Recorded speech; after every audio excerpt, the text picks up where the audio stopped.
welcome back to my channel. I hope you are doing well. So today's lecture we are discuss about somatic embryogenesis, which is included in plant tissue culture.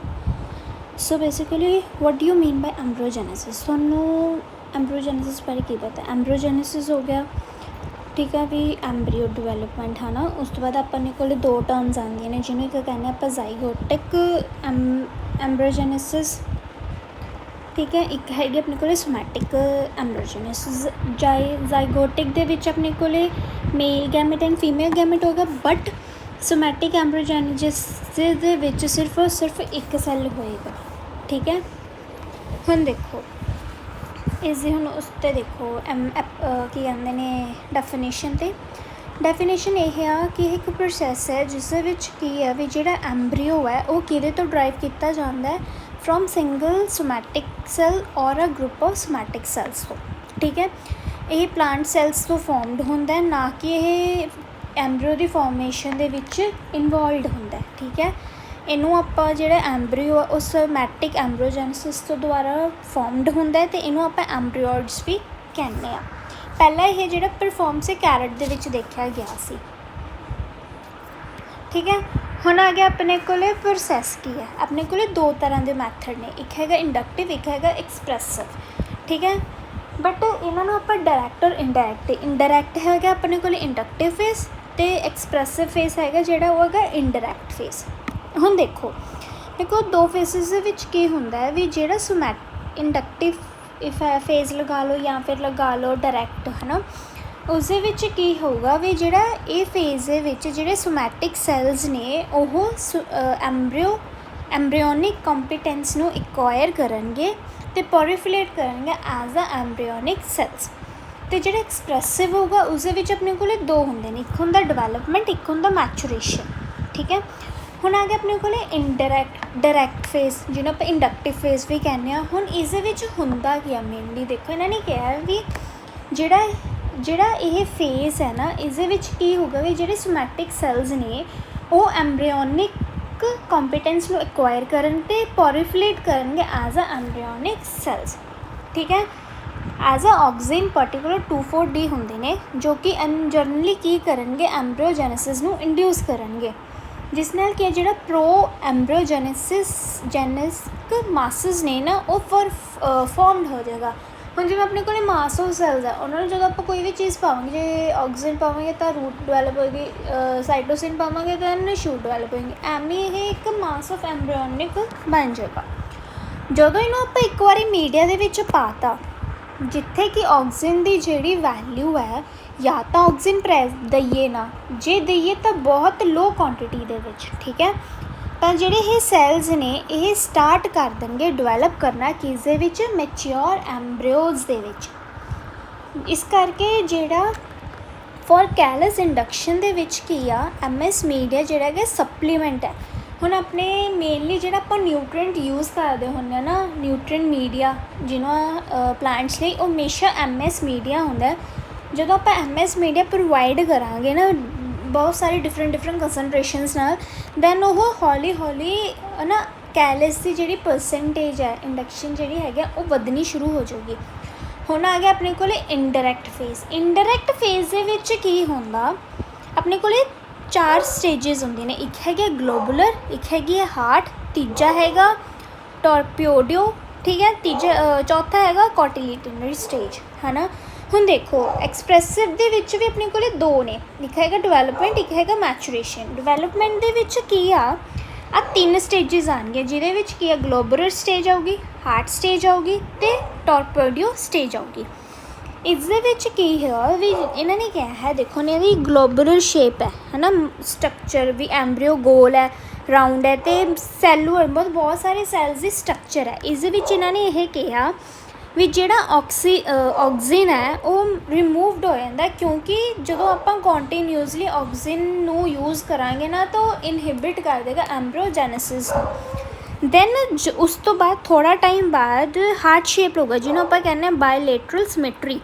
ਇਸ ਦੇ ਵਿੱਚ ਕੀ ਹੋਊਗਾ ਜਿਹੜਾ ਇਹ ਗਲੋਬੂਲਰ ਹੈ ਇਹ ਕਿਹਦੇ ਵਿੱਚ ਚੇਂਜ ਹੋ ਜਾਊਗਾ, ਹਾਰਟ ਸ਼ੇਪ ਦੇ ਵਿੱਚ। ਦੇਖੋ ਹਾਰਟ ਸ਼ੇਪ ਬਣੀ ਹੋਈ ਹੈ ਨਾ, ਹਾਰਟ ਸ਼ੇਪ ਤੋਂ ਬਾਅਦ ਇਹ ਟੋਰਪੇਡੋ ਸ਼ੇਪ ਦੇ ਵਿੱਚ, ਜਿਸ ਦੇ ਵਿੱਚ ਜਿਹੜਾ ਇਨੀਸ਼ੀਅਲ ਸੈੱਲ ਹੈ ਫॉर रूट ऑफ ਮੈਰੀਸਟਮ। ਹੁਣ ਇਹ ਵਾਲੀ ਜਿਹੜੀ ਸਟੇਜ ਹੁੰਦੀ ਨਾ, ਇੱਥੋਂ ਇਹ ਇਨੀਸ਼ੀਅਲ ਸੈੱਲ ਹੋਊਗਾ ਜਿੱਥੋਂ ਕਿ ਆਪਣਾ ਜਿਹੜੀ ਰੂਟ ਔਰ ਸ਼ੂਟ ਦੀ ਫੋਰਮੇਸ਼ਨ ਹੋਏਗੀ। ਹੁਣ ਆ ਗਿਆ ਆਪਣੇ ਕੋਲੇ ਮੈਚੂਰੇਸ਼ਨ ਸਟੇਜ, ਜਿਹਨੂੰ ਆਪਾਂ ਕਹਿੰਦੇ ਹਾਂ ਕੋਟੀਨੇ। ਇਸ ਦੇ ਅੰਦਰ ਕੀ ਕੋਈ ਜਰਮੀਨੇਸ਼ਨ ਹੋਊਗੀ, ਇੱਕ ਕੋਟੀਨੇਟਰੀ ਹੋਊਗੀ। ਇਸ ਦੇ ਵਿੱਚ ਕੀ ਹੁੰਦਾ ਵੀ ਸ਼ੇਪ ਵਿਦ ਮੋਰ ਕੋਟੀਲੀਡਨ ਡਿਵੈਲਪ। ਹੁਣ ਦੇਖੋ ਕੋਟੀਲੀਡਨਸ ਨੇ ਜਿਹੜੇ ਆ ਡਿਵੈਲਪ ਹੋ ਰਹੇ ਨੇ, ਇਹ ਡਿਵੈਲਪ ਹੋ ਜਾਣਗੇ। ਦੈਨ ਜਿਹੜਾ ਐਮਬਰੀਓ ਹੈ ਉਹ ਸਿਲੰਡਰੀਕਲ ਅਤੇ ਜਰਮੀਨੇਟਡ ਦੀ ਫੋਰਮ ਦੇ ਵਿੱਚ ਆ ਜਾਊਗਾ। ਤੁਹਾਨੂੰ ਮੇਨਲੀ ਨਾ ਕੁਐਸਚਨ ਵੀ ਆ ਜਾਂਦੇ ਹੁੰਦੇ ਨੇ ਵੀ ਤੁਸੀਂ ਸੋਮੈਟਿਕ ਸਟੇਜ 'ਤੇ ਉਹਦੇ ਬਾਰੇ ਲਿਖੋ। ਦੈਨ ਤੁਸੀਂ ਸਿਰਫ ਆਹ ਵਾਲਾ ਫੇਸ ਲਿਖ ਦੇਣਾ ਵੀ ਉਹਦੇ 'ਚ ਪਹਿਲਾਂ ਉਹਦੀ ਡੈਫੀਨੇਸ਼ਨ, ਦੈਨ ਉਸ ਤੋਂ ਬਾਅਦ ਉਹਦੇ ਫੇਸਿਸ ਕਿਹੜੇ ਕਿਹੜੇ ਨੇ, ਡਾਇਰੈਕਟ ਔਰ ਇਨਡਾਇਰੈਕਟ, ਹੈ ਨਾ। ਦੈਨ ਇੰਡਕਟਿਵ ਬਾਰੇ ਸਮਝਾ ਦਿਓ, ਐਕਸਪ੍ਰੈਸ਼ਨ ਤੋਂ ਬਾਅਦ ਉਸਦੀ ਸਟੇਜਿਸ ਸਮਝਾਏ ਵਿਦ ਡਾਇਗਰਾਮ। ਉਹ ਈਜ਼ੀ ਰਹਿੰਦਾ। ਹੋ ਸਕੇ ਤਾਂ ਤੁਸੀਂ ਆਹ ਚੀਜ਼ ਵੀ ਨਾ ਡਰਾ ਕਰ ਸਕਦੇ ਹੋ ਪੇਪਰ 'ਚ। ਜਿਵੇਂ ਪਹਿਲਾਂ ਤੁਸੀਂ ਸੋਮੈਟਿਕ ਐਮਬਰੀਓਜੈਨੇਸਿਸ ਦੀ ਡੈਫੀਨੇਸ਼ਨ ਦਿੱਤੀ, ਦੈਨ ਤੁਸੀਂ ਇਹ ਚੀਜ਼ ਨੂੰ ਐਕਸਪਲੇਨ ਕਰ ਦਿਓ ਵੀ ਐਵੇਂ ਕਰਕੇ ਇਹ ਹੋ ਗਿਆ। ਪਹਿਲਾਂ ਸੈੱਲ ਆਇਆ, ਸੈੱਲ ਨੂੰ ਆਪਾਂ ਨਿਊਟਰਲ ਮੀਡੀਆ ਦੇ ਵਿੱਚ ਉਸਦੇ ਵਿੱਚ ਕੈਲਸ ਦੀ ਫੋਰਮੇਸ਼ਨ ਹੋਈ, ਫਿਰ ਉਸਦੇ ਵਿੱਚ ਆਪਾਂ ਨੇ ਇੰਡਿਊਸਰਸ ਪਾਏ ਜਿਹਨੂੰ ਆਪਾਂ ਕਹਿੰਦੇ ਹਾਂ ਪਲਾਂਟ ਗਰੋਥ ਰੈਗੂਲੇਟਰਸ, ਠੀਕ ਹੈ। ਉਸ ਤੋਂ ਬਾਅਦ ਉਸਦੀ ਐਮਬਰੀਓਡ ਦੀ ਫੋਰਮੇਸ਼ਨ ਹੋਈ ਜੋ ਕਿ ਨੋਨ ਜ਼ਾਈਗੋਟਿਕ ਹੋਏਗੀ। ਇਹ ਸਾਰੀ ਇਨ ਵਿਟਰੋ ਦੇ ਵਿੱਚ ਹੁੰਦਾ ਹੈ ਨਾ। ਉਸ ਤੋਂ ਬਾਅਦ ਆਪਣੇ ਕੋਲ ਪਲਾਂਟ ਦੀ ਫੋਰਮੇਸ਼ਨ ਆਉਂਦੀ ਹੈ। ਇਹ ਚੀਜ਼ ਬਣਾ ਸਕਦੇ ਹੋ। ਦੇਖੋ ਹੁਣ ਇਹਨਾਂ ਨੇ ਕਲੀਅਰ ਦੇਖੋ ਇਹਨਾਂ ਲਿਖਿਆ ਨਾ ਵੀ ਸੋਮੈਟਿਕ ਐਮਬਰੀਓਜ਼ ਹੈ ਬਾਈਪੋਲਰ ਸਟਰਕਚਰ। ਇਹਨਾਂ ਕੋਲ ਬਾਈਪੋਲਰ ਦੀ ਸਟਰਕਚਰ ਹੁੰਦੀ ਹੈ ਐਮਬਰੀਓਜ਼ ਕੋਲ, consisting of shoot apex and root apex. ਮਤਲਬ ਇਸ ਦੇ ਵਿੱਚ ਰੂਟ ਅਪੈਕਸ ਵੀ ਹੋਏਗਾ ਅਤੇ ਸ਼ੂਟ ਵੀ, ਹੈ ਨਾ। ਇਹਨਾਂ ਨੇ ਕਿਹਾ ਵੀ ਇਹ ਏਬਲ ਹੋਣਗੇ ਵੀ ਕਿਹਦੇ ਵਿੱਚ ਡਿਵੈਲਪ ਕਰ ਸਕਣ, ਰੂਟ ਔਰ ਸ਼ੂਟ ਇਹਨਾਂ ਇੱਕ ਸਟੈਪ ਦੇ ਵਿੱਚ ਹੀ, ਯੂਜੂਅਲੀ ਵਿਦਾਊਟ ਐਨੀ ਪੈਸੀਫਿਕ ਟਰੀਟਮੈਂਟ। ਮੈਂ ਇਹਨਾਂ ਨੂੰ ਫਿਰ ਕੋਈ ਵੀ ਪੈਸੀਫਿਕ ਟਰੀਟਮੈਂਟ ਨਹੀਂ ਦੇਣਾ ਪਊਗਾ। ਹੁਣ ਦੇਖੋ ਆਪਣੇ ਕੋਲ ਇੱਕ ਮੈਚਿਓਰ ਪਲਾਂਟ ਆ, ਮੈਚਿਓਰ ਪਲਾਂਟ ਲਿਆ, ਉਹਦਾ ਇੱਕ ਹੈਲਦੀ ਪਾਰਟ ਲੈ ਲਿਆ ਆਪਾਂ ਨੇ। ਹੈਲਦੀ ਪਾਰਟ ਨੂੰ ਆਪਾਂ ਨੇ ਕੀ ਕਰਿਆ, ਉਹਨੂੰ ਆਪਾਂ ਨੇ ਇੱਕ ਮੀਡੀਆ ਦੇ ਵਿੱਚ ਪਾਤਾ। ਕਿਹੜਾ ਮੀਡੀਆ ਲਿੱਤਾ ਸੀ ਆਪਾਂ ਨੇ, ਐਮਐਸ ਕਿਹੜਾ ਮੀਡੀਆ ਲਿੱਤਾ ਸੀ ਆਪਾਂ ਨੇ, ਐਮਐਸ ਮੀਡੀਆ। ਐਮਐਸ ਮੀਡੀਆ ਨੂੰ ਕੀ ਹੋਊਗਾ, ਆਪਾਂ ਨੇ ਐਕਸਪਲਾਂਟ ਉਹਦੇ ਵਿੱਚ ਧਰਤਾ। ਉਸ ਤੋਂ ਬਾਅਦ ਕੀ ਹੋਊਗਾ, ਕੈਲਸ ਦੀ ਫੋਰਮੇਸ਼ਨ ਹੋਏਗੀ, ਠੀਕ ਹੈ। ਕੈਲਸ ਦੀ ਫੋਰਮੇਸ਼ਨ, ਇਹ ਸਾਰਾ ਇੰਡਾਇਰੈਕਟ ਮੈਥਡ ਹੈ ਨਾ। ਕੈਲਸ ਦੀ ਫੋਰਮੇਸ਼ਨ ਹੋਗੀ, ਕੈਲਸ ਤੋਂ ਬਾਅਦ ਉਸ ਦੇ ਵਿੱਚ ਐਮਬਰੀਓਡ ਦੀ ਫੋਰਮੇਸ਼ਨ ਹੋਗੀ। ਡਾਇਰੈਕਟ ਐਮਬਰੀਓਜੈਨੇਸਿਸ ਦੇ ਵਿੱਚ ਕੀ ਹੋਗਾ ਵੀ ਐਕਸਪਲਾਂਟ ਤੋਂ ਸਿੱਧਾ ਐਮਬਰੀਓਡ ਦੀ ਫੋਰਮੇਸ਼ਨ ਹੋਗੀ। ਐਮਬਰੀਓਡ ਦੀ ਫੋਰਮੇਸ਼ਨ ਹੋਈ, ਉਸ ਤੋਂ ਬਾਅਦ ਜਿਹੜਾ ਹੈਗਾ ਐਮਬਰੀਓਡਸ ਨੂੰ ਆਪਾਂ ਸੈਮੀ ਸੋਲਿਡ ਮੀਡੀਆ ਦੇ ਵਿੱਚ ਕਨਵਰਟ ਕਰ ਦਾਂਗੇ, ਸੋ ਦੈਟ ਜਿਹੜੇ ਉਹ ਸਟੇਜਿਸ ਨੇ ਨਾ, ਕਿਹੜੇ ਸਟੇਜਿਸ ਸੀ ਆਪਣੇ ਕੋਲੇ, globular stage, heart stage, torpedo stage shaped, ਹੈ ਨਾ, ਅਤੇ ਕੋਟਿਲੀਡਨ ਸਟੇਜ। ਇਹ ਸਾਰੀ ਸਟੇਜਿਸ ਇਸ ਦੇ ਵਿੱਚ ਆ ਜਾਣਗੀਆਂ। ਹੁਣ ਦੇਖੋ ਆਪਣੇ ਕੋਲ ਇਹ ਗਲੋਬੂਲਰ ਸਟੇਜ ਹੋ ਗਈ, ਇਹ ਹਾਰਟ ਸ਼ੇਪ ਹੋ ਗਈ, ਇਹ ਸਾਰੀ ਉਹ ਸਟੇਜਿਸ ਨੇ। ਇਹ ਚੀਜ਼ ਦਾ ਤੁਸੀਂ ਧਿਆਨ ਰੱਖਣਾ ਹੈ, ਠੀਕ ਹੈ। ਹੁਣ ਆ ਗਿਆ ਆਪਣੇ ਕੋਲ ਟਾਈਪਸ ਆਫ ਸੋਮੈਟਿਕ ਐਮਬਰੀਓਜੈਨੇਸਿਸ, ਜਿਹੜਾ ਮੈਂ ਤੁਹਾਨੂੰ ਦੱਸਿਆ ਸੀ ਡਾਇਰੈਕਟ ਔਰ ਇਨਡਾਇਰੈਕਟ। ਡਾਇਰੈਕਟ ਦੇ ਵਿੱਚ ਕੀ ਆ, ਆ ਦੇਖੋ ਹੁਣ ਆਪਣੇ ਕੋਲ ਉਰੇ ਉਹ ਹੈ ਕੀ ਕਹਿੰਦੇ ਨੇ, ਫਲੋ ਚਾਰਟ ਹੈ ਡਾਇਰੈਕਟ ਔਰ ਇਨਡਾਇਰੈਕਟ ਦਾ। ਡਾਇਰੈਕਟ ਦੇ ਵਿੱਚ ਕੀ ਕੋਈ ਵੀ ਇੰਟਰਵੇਟਿੰਗ ਵੈਨਿੰਗ ਕੈਲਸ ਨਹੀਂ ਹੋਏਗਾ, ਪਰ ਇਨਡਾਇਰੈਕਟ ਦੇ ਵਿੱਚ ਕੈਲਸ ਦੀ ਫੋਰਮੇਸ਼ਨ ਹੋਏਗੀ। ਜਿਹੜੇ ਆਪਾਂ ਉਹ ਦੇਖੋ ਆਹ ਵਾਲੀ ਪ੍ਰੀਵੀਅਸ ਡਾਇਗਰਾਮ ਦੇ ਵਿੱਚ ਇੱਥੇ ਕੀ ਆ, ਡਾਇਰੈਕਟ ਐਮਬਰੀਓਜੈਨੇਸਿਸ ਹੋ ਰਹੀ, ਬਟ ਇੱਥੇ ਕੈਲਸ ਦੀ ਫੋਰਮੇਸ਼ਨ ਹੋ ਰਹੀ ਆ, ਠੀਕ ਆ।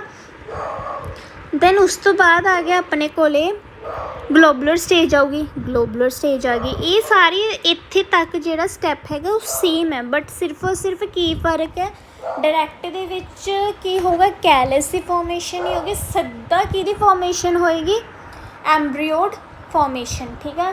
ਬਟ ਇਨਡਾਇਰੈਕਟ ਦੇ ਵਿੱਚ ਆਪਾਂ ਨੂੰ ਕੈਲਸ ਦੀ ਫੋਰਮੇਸ਼ਨ ਦਿਖੂਗੀ। ਇਹ ਚੀਜ਼ ਦਾ ਧਿਆਨ ਰੱਖਿਓ। ਹੁਣ ਦੇਖੋ ਇਹਨਾਂ ਨੇ ਕਿਹਾ ਡਾਇਰੈਕਟ ਦੇ ਵਿੱਚ when embryo form directly from explant tissue creating identical clone without production of ਇੰਟਰਵੇਟਿੰਗ।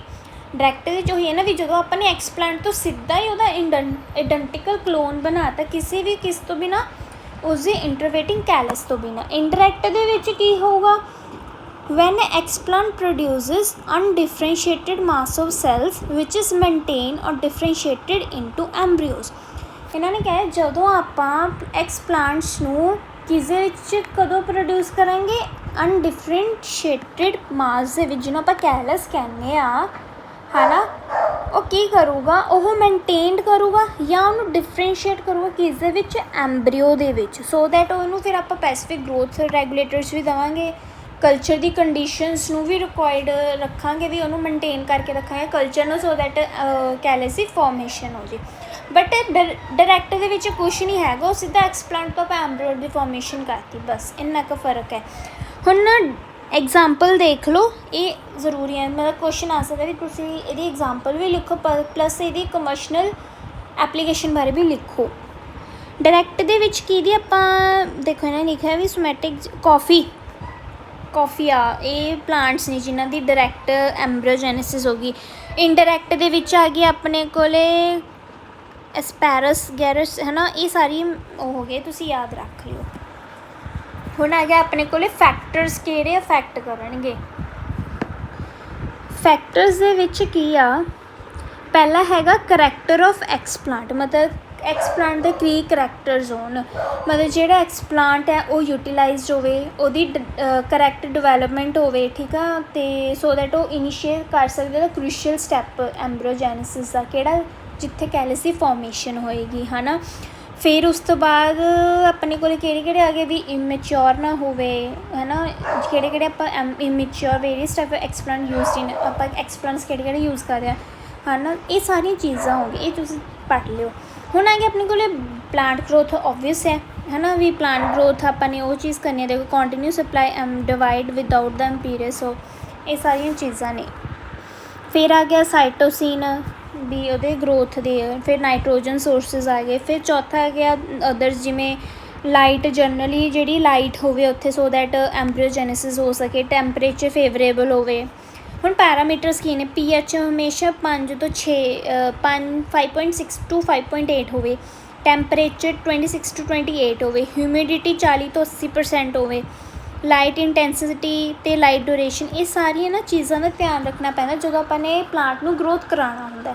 ਹੁਣ ਇਹਦੀ ਐਡਵਾਂਟੇਜਸ ਦੇਖੋ, can produce artificial seeds by encapsulation of agarose gel ਔਰ ਸੋਡੀਅਮ ਐਲਜੀਨੇਟ, ਹੈ ਨਾ, ਆਪਾਂ ਇਸ ਦੇ ਵਿੱਚੋਂ ਆਰਟੀਫਿਸ਼ੀਅਲ ਸੀਡਸ ਨੂੰ ਪ੍ਰੋਡਿਊਸ ਕਰਦੇ, ਕਿਹਨੂੰ ਯੂਜ਼ ਕਰਕੇ, ਇਹਨਾਂ ਚੀਜ਼ਾਂ ਨੂੰ ਯੂਜ਼ ਕਰਕੇ, ਹੈ ਨਾ। ਜਰਮ ਪਲਾਜ਼ਮਾ ਕਨਵਰਸੇਸ਼ਨ ਨੂੰ ਯੂਜ਼ ਕਰਾਂਗੇ, ਵਿੱਚ ਯੂਜ਼ ਹੁੰਦੀ ਆ, ਕਾਇਰੋ ਪ੍ਰਾਈਵੇਜ਼ੇਸ਼ਨ ਹੋ ਗਈ, ਬਾਇਓ ਟੈਕਨੋਲੋਜੀਕਲ ਸਟੱਡੀਜ਼ ਦੀ ਐਡਵਾਂਟੇਜ ਹੋ ਗਈ, ਹਾਈ ਪ੍ਰੋਪੇਗੇਸ਼ਨ ਰੇਟ ਹੁੰਦਾ ਹੈ ਨਾ, ਇਹ ਚੀਜ਼ਾਂ ਹੋ ਗਈਆਂ। ਡਿਸਐਡਵਾਂਟੇਜ ਕੀ ਹੈ ਵੀ ਇਹ ਕਨਫਾਈਨਡ ਹੋ ਜਾਊਗਾ ਬਹੁਤ ਘੱਟ ਸਪੀਸੀਜ਼ ਲਈ, ਅਤੇ ਇਸ ਦੇ ਵਿੱਚ ਆਪਾਂ ਨੂੰ ਰਿਸਪੌਂਸ ਚਾਹੀਦਾ ਇੱਕ ਟਿਸ਼ੂ ਦਾ, ਠੀਕ ਹੈ। ਦੈਨ ਉਸ ਤੋਂ ਬਾਅਦ ਇਹ ਬਹੁਤ ਪੂਅਰ ਜਰਮੀਨੇਸ਼ਨ ਹੋ ਗਈ, ਕਿਉਂਕਿ ਇਸਦੀ ਸਾਈਕੋਲੋਜੀਕਲ ਅਤੇ ਬਾਇਓਕੈਮੀਕਲ ਇਮੈਚਿਓਰਿਟੀ ਕਰਕੇ। ਫਿਰ ਇਸ ਦੇ ਵਿੱਚ ਆਪਾਂ ਨੂੰ ਸਕਿਲਡ ਲੇਬਰ ਚਾਹੀਦਾ, ਇੱਕ ਇਹ ਟਾਈਮ ਕੰਜ਼ਿਊਮਿੰਗ ਬਹੁਤ ਹੈ।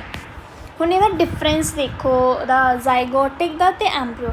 ਜ਼ਾਈਗੋਟਿਕ ਦੇ ਅਤੇ ਐਂਬਰੀਓ ਦੇ ਵਿੱਚ ਦੇਖੋ, ਸੋਮੈਟਿਕ ਕਿਤੋਂ ਫਾਰਮਡ ਹੋਏਗਾ, ਸੋਮੈਟਿਕ ਸੈਲਸ। ਜਾਈਗੋਟ ਕਿਤੋਂ ਹੋਵੇਗਾ, ਜੇ ਫਰਟੀਲਾਈਜ਼ ਐਗ ਹੋਏਗਾ ਤਾਂ ਜਾਈਗੋਟ ਬਣੂਗਾ, ਹੈ ਨਾ। ਫਰਟੀਲਾਈਜ਼ ਐਗ ਜਦੋਂ ਫਿਊਜ਼ ਕਰੂਗਾ ਕਿਹਦੇ ਨਾਲ, ਸਪਰਮ ਨਾਲ, ਦੈਨ ਆਪਣੇ ਕੋਲ ਜਾਈਗੋਟ ਦੀ ਫੋਰਮੇਸ਼ਨ ਆਉਂਦੀ ਹੈ ਨਾ।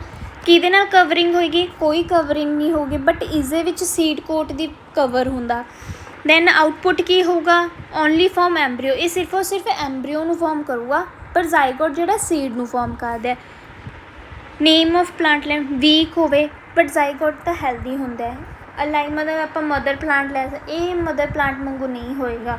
ਪ੍ਰੋਪੇਗੇਸ਼ਨ ਰੇਟ ਕਿੰਨਾ ਬਹੁਤ ਜ਼ਿਆਦਾ ਹੋਊਗਾ, ਬਟ ਇਹਦਾ ਕੰਪੈਰੇਟਿਵਲੀ ਜਾਈਗੋਟ ਦਾ ਘੱਟ ਹੁੰਦਾ। ਹੁਣ ਦੇਖੋ ਆਪਣੇ ਕੋਲ ਆ ਉਰੇ ਪੂਰਾ ਇੱਕ ਨਾ ਕੀ ਕਹਿੰਦੇ ਨੇ ਗ੍ਰਾਫ ਹੈ, ਗ੍ਰਾਫ ਨਹੀਂ ਫਲੋ ਚਾਰਟ ਲਗਾ ਲਓ, ਹੈ ਨਾ, ਫਲੋ ਚਾਰਟ ਹੈ, ਤੁਸੀਂ ਦੇਖੋ।